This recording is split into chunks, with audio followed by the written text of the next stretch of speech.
Chapter 9. Choosing Career. Title: Choosing Career Q1. What are the differences between a job and a career? Ands. There is a subtle difference between the two. A career is not merely a job, there is much more to it. A job is the work one does to earn money. It may be full-time to make a living or part-time to support a student during the academic term. It is a short-term strategy and does not necessarily require a professional degree or future planning. On the other hand, a career is a long-term journey based on one's passions, future growth, and personal advancement. For a career, one needs a certain level of education, a professional degree, or at least a definite skill set. Q2. Why should you choose a career that interests you? Ands. We should choose a career that interests us, something which brings us satisfaction and happiness. We will be more successful, fulfilled, and productive if we are enthusiastic about our chosen path. Q3. What causes demotivation in a career? Ands. Prevailing social trends, the insistence of family, peer pressure, or lack of information about other choices, not because of their genuine interest in that field, cause demotivation. Ultimately, after some time, they find no motivation to continue. In the long run, this lack of motivation leads to dissatisfaction and negative emotional experience. Every field offers potential growth, success, and satisfaction if you excel in it by putting your heart and soul into it. Q.4.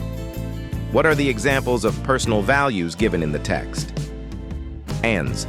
Everyone has certain personal values which mold his or her preferences. For some, it is independent, and for others, it is recognition or leadership. Some wish to help humanity, and others desire intellectual, scientific, or artistic achievements. Your career decision should correspond to and complement your values, suiting and matching your personality type. Q.5. What is difference between an extroverted person and introverted person? Ands. Based on characteristics, there are two types of personality, i.e. introvert and extrovert.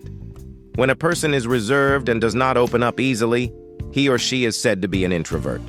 On the contrary, when a person is social, talkative, and makes friends quickly, then his personality type is extrovert. By nature, introverts are self-contained and reserved, whereas extroverts are friendly, talkative, and gregarious. When it comes to speaking, introverts listen more than they speak, and they think twice or thrice before speaking. Q.6. What are the core skills required for a chartered accountant and a visual artist? Ands. Good knowledge of accounting is needed if we aspire to be chartered accountants. Likewise, if we are interested in the visual arts, we should be creative and artistic, attributes that can be displayed through our work. Q7. What is an aptitude test? How does it help in choosing a career?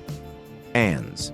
According to learned psychologists, aptitude tests are the methods of discovering a person's true potential and talent through certain assessments.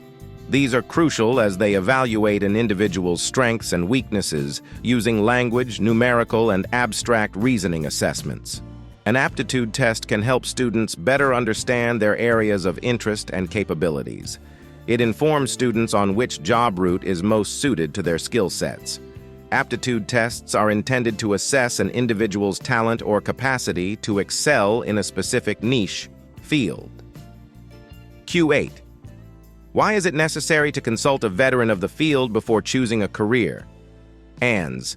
Before choosing a career, by consulting a veteran of the field, you may gain valuable insight into the particular field's expectations, procedures, difficulties, and rewards. Q9. How can a professional career counselor help you? Ands. The following 3 steps are used by career counselors to assist us in selecting the right profession. I. They determine our personalities. They observe and assess our interests and preferences. They recommend the right professions based on our abilities and aptitude. They may also guide us through the admission process with suggestions for suitable institutions and methods to obtain scholarships or inform us of the eligibility criteria for financial aid if need be. Q10. Why is it wiser to have a backup plan? ANS. Sometimes, despite our genuine efforts, we are unable to achieve our goals. It is also necessary to remain realistic about other potential opportunities and have a backup plan. This does not mean giving up on your dreams. Instead, it simply means to have a serious retrospection and, if required, redesign your goals. It also means reviewing your strategy and making an effort with new vigor, more experienced, and first-hand insight. Life is a sea of opportunities. Explore these opportunities until you find the one that suits you.